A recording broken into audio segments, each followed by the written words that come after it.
Alright, I'm just going to keep picking up where I left off. Back to work on the 38 pickup. I just went all morning driving around 2 different speed shops, rounded up all the fittings I need to build the fuel lines. I got some parts coming for the exhaust, should be here a little bit later.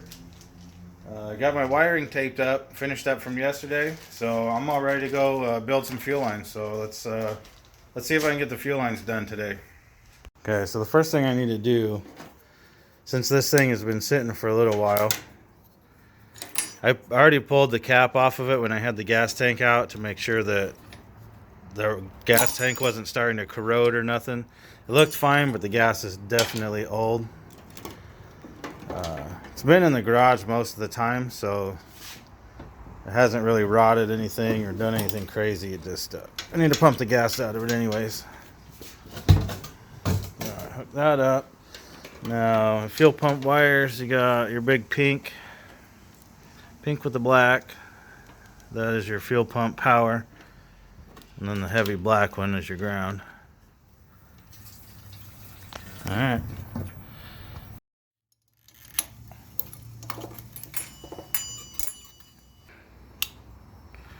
And then we have 6A in there.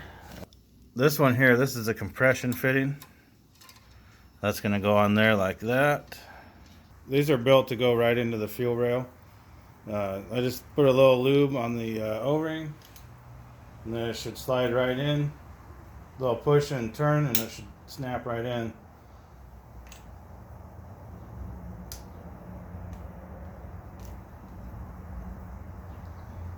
I don't want to click. Wait a minute. Oh, there's no spring in there. Great. All right. So they sold me a connector with no spring. Luckily, I have the original one right here. See if I can get it out of here. The original fuel line. Okay, I managed to get it out. Should be the same as the one I need to hold this on.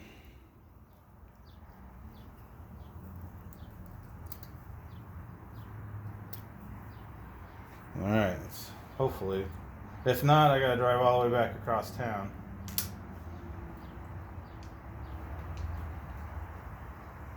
Okay, it's on there. This is the best of the best right here. You don't get any better hose than this.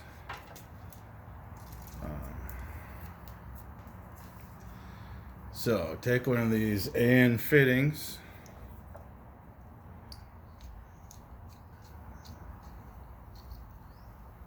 Alright. This end goes on here.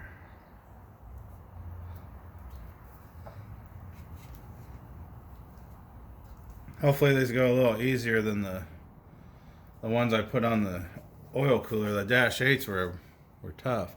They want to push it in there until it's just about to the threads.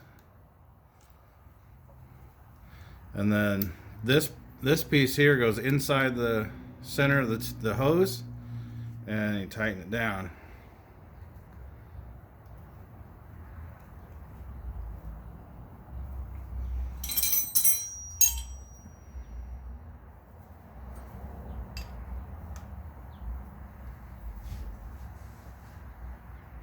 I usually hold the nut and turn this piece like this.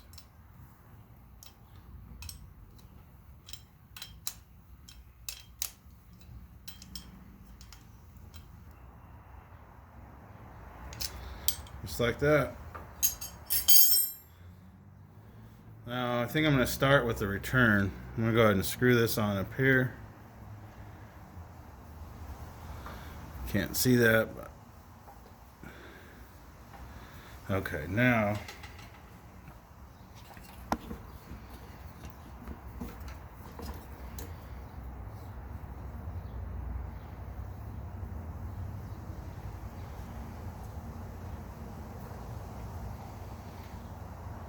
yeah, I like that. Starting with the return because I think it's the longest one. I want to keep this as tight here as I can, and it does go, I don't know, it's about 1 an inch and a half or so from the exhaust if I put it right there.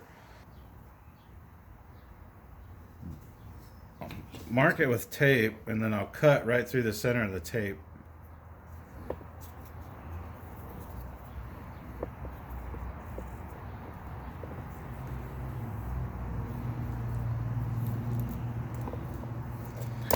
Just about one wrap is usually enough. I know these aren't the proper cutters for this, but they actually work pretty good on this Dash 6.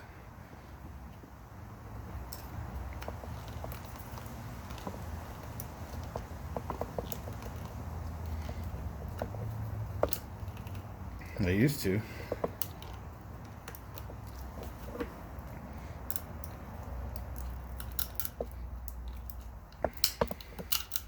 If I did more of this stuff, I would invest in the proper tool for that.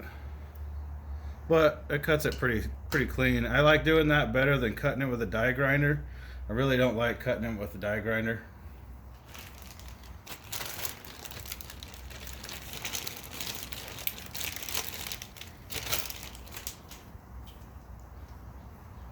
Alright.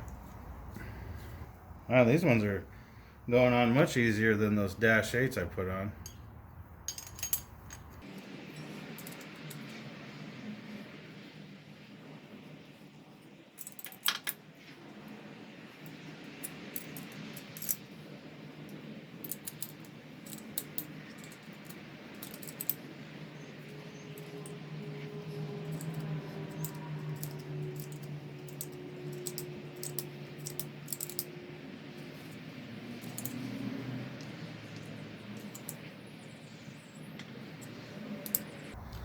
Just like that.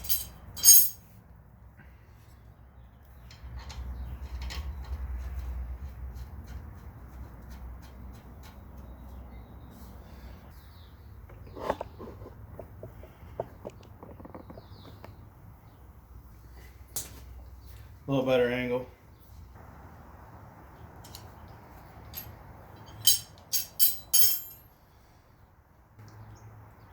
I might get a 45 for up here.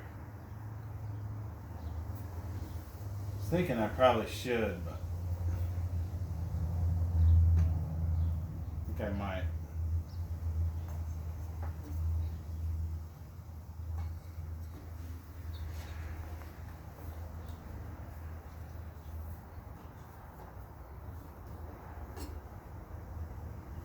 Yeah, I need a 45 that one.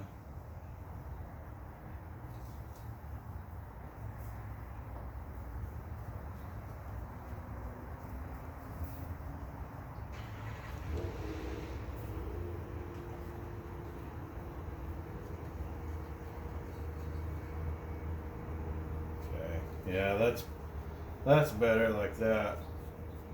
I need a 45. Or even a 90. Alright, on my way back to the speed shop. I had to switch out one of the fittings. I just got back. This fitting was $19 more than the straight one. It's ridiculous. It only took me about 40 minutes. About 35, 40 minutes or so. It's not too bad. Well, this is actually going to work out pretty good, I think.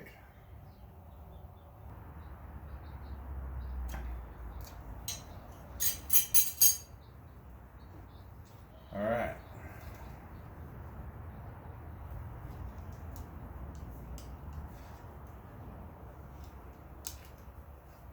Perfect. Yeah, I like that.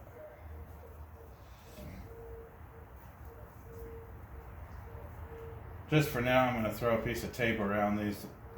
I'm going to get the clamps, the proper clamps that hold these. Looks like an AN fitting with a screw through it. I'm probably going to go ahead and get one or two of those now. This looks pretty good. I think that came out pretty nice, actually.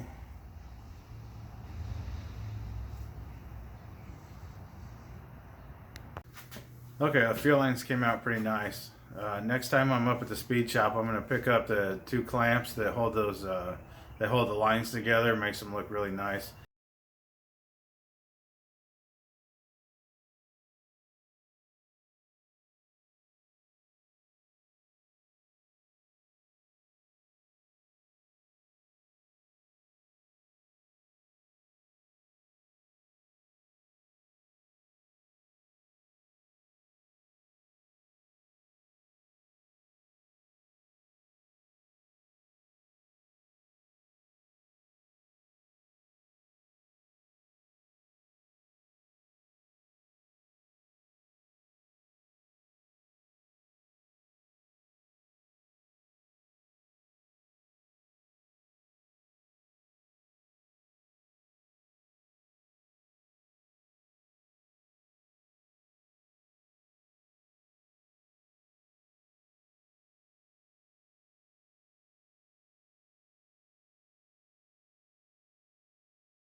It's just tacked. I'm gonna leave it tacked until probably until I'm done, just to make sure that I don't need to make any changes. I don't think I'm gonna have to, but it's no big deal later to pull the 2 bolts out, put it on the table, and weld it up. So once I get the O2 sensors, I already have the bungs. I'll drill the holes and tack in the bungs. So the pipes are gonna come out right here. They're gonna turn. There's gonna be I'm waiting on the V-band clamps for those. And it's gonna go under the running board, turn to a glass pack, out of the glass pack, and it'll 90 out at the end of the running board in front of the tire. Everything under the running board is gonna be mounted rigid to the running board. So that's why these flex pipes are here. It worked out really good on the other one. Haven't had any issues with it. And it sounds pretty good, actually. That's 2 1/4 inch, and right at the end, the last bend will be 2 1/2 is what I think we did on Kelly's. But anyway, so this is pretty much the way it's going to be until I put the cab on. All right, well, that wraps it up for the fuel lines and the exhaust. I got a couple things to button up on the exhaust, but that's just a matter of welding it up and drilling the hole for the bung and locating the O2 sensor. It's no big deal. The hard part's already done. So I'm gonna cut this one off right here. And the next video, I'm gonna start working on the cab. So thanks for watching.